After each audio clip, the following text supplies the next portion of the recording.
here. Wait. Handa na ba kayo? Ready na! Sure ba? Sure. So yun nga guys, no? Dito tayo sa Ruel's Mushroom Farm. So ito nga po pala. Ito po nga po pala yung tricycle na pinaghirapan ko po. Dugot, pawis.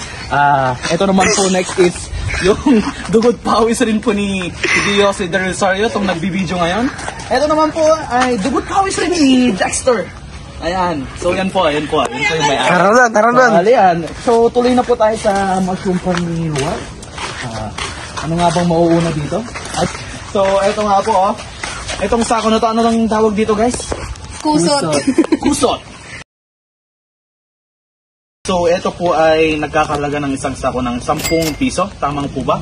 O naman tayo dito sa Next Materials kung saan tinatagtad po nila yung mga dayami. So ito po. Kung di nyo alam yung dayami, ito yung nakikita sa mga sa talo guys. Amoy ratatan. Makikita yung ni Uncle na itagtagtadan na ata. Tapos yung sinabi ko kaninang yung isang sako na kusot ba yun? Dito tinatagtad muna nila tapos imimix na. Okay. Intindihan nyo ba? Naintindihan nyo na yan. Okay. So, nakita nyo naman na doon tayo sa dayami, doon sa kusot. Ayan. So pag minag-mix-mix yun, ito magiging kalabasan. Tada! Ayan na nga guys, no? Ito na yung kalabasan mismo. Kuya. Ano po yun? Yun, ito. Lata. Ito naman po, dito na po ay ini-steam tong mga to. Ano bang tawag dyan? Autoclave. So sabi nga po ni ate, ayan, yan mga kasama ko ngayon, no? Ni-steam tong mga to. Para mamatay yung ibang fungi. Sabi nga po ni Dexter, pakita mo si Dexter. Ayan, para mamatay ang ibang fungi. So yun nga guys, no? Nung natapos ng ma-steam, ayun makikita nyo, eto na po. Ito na po yung kalabasan. Tapos yung mga nakikita nyo yung puti-puti dyan, tinatawag po yung sponge. Greens lang yan. Grabe naman. Itong buo na to, tapos yung spawn na yan ay magkakalat-kalat dito sa fruiting bag na to. So magiging, ayan o. Ayan na, ganyan no kan. Tapos,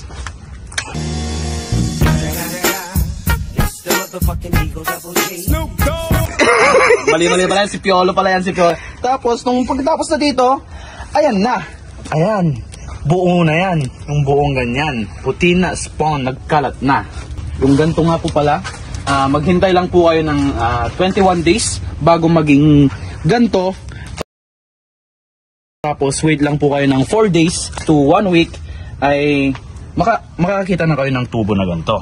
Ayan nga guys, no? Ang ganda ng talaga ng kamay ko, no? Ayan. So yun nga guys, no? Yun, napakarami, grabe.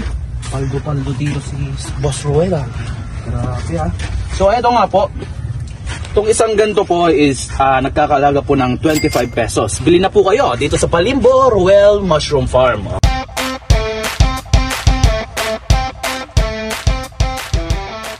So sa unang question po, ano po yung mga ginawa nyo para makakuha or makaangkat po kayo ng mga raw materials na ginagamit nyo po sa mga binebenta nyo po? Hindi kasi dito naman, marami naman na talaga. Kung hindi mo naman na kailangan ng strategy pag kukuha ka ng raw materials. Dayami lang yan at saka kusot. Sa mga furniture shop, yung kusot. Siyempre, ikutin mo yung mga lahat ng mga furniture shop.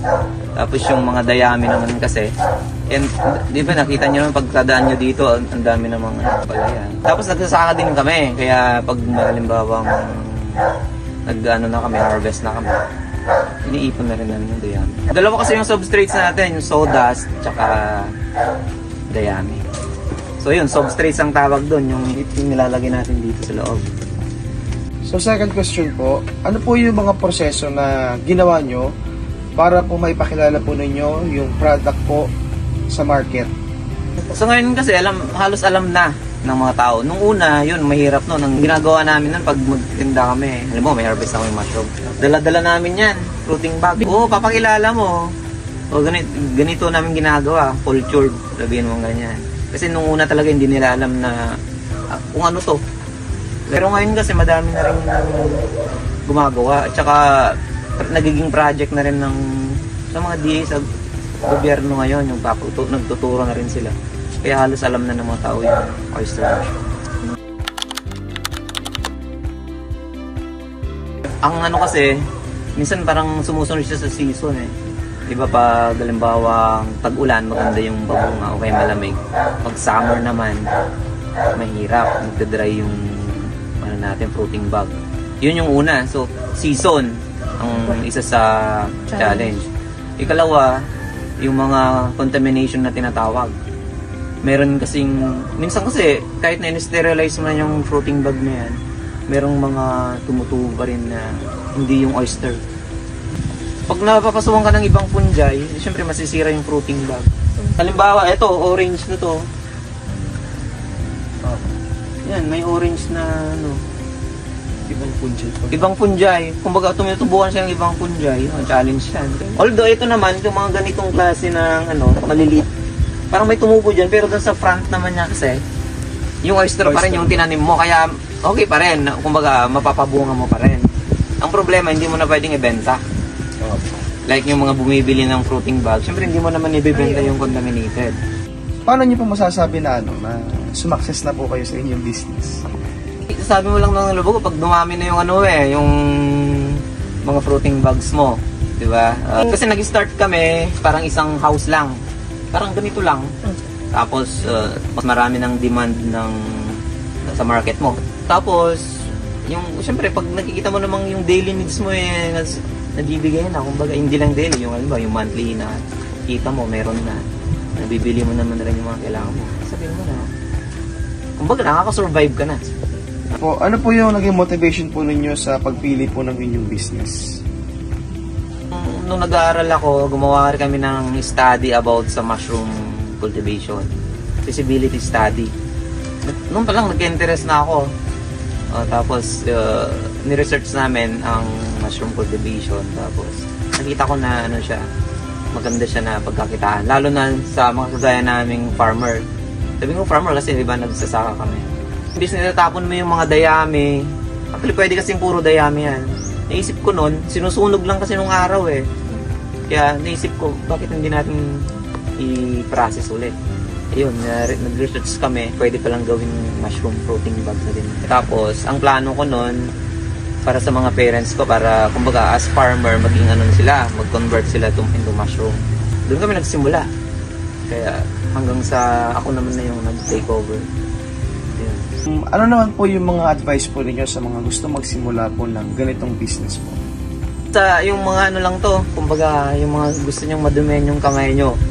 Yun na positive way yung ibig sabihin, kung yung mga farmer talaga to, yung gusto mo ikaw yung gumagawa ng sarili mong produkto.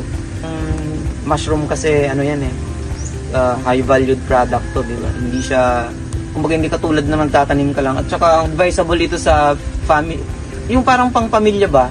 Kasi kung maganda kasi kung halimbawa marami kayo kasi nadi-distribute mo yung trabaho. Like, meron yung nagbabaging, meron yung nagche-chop ng dayami, iba-iba kayo, yung group kayo. Maganda siya pag gawin yung family business na yun yung focus nyo. Kasi nadi-distribute kasi yung yung trabaho.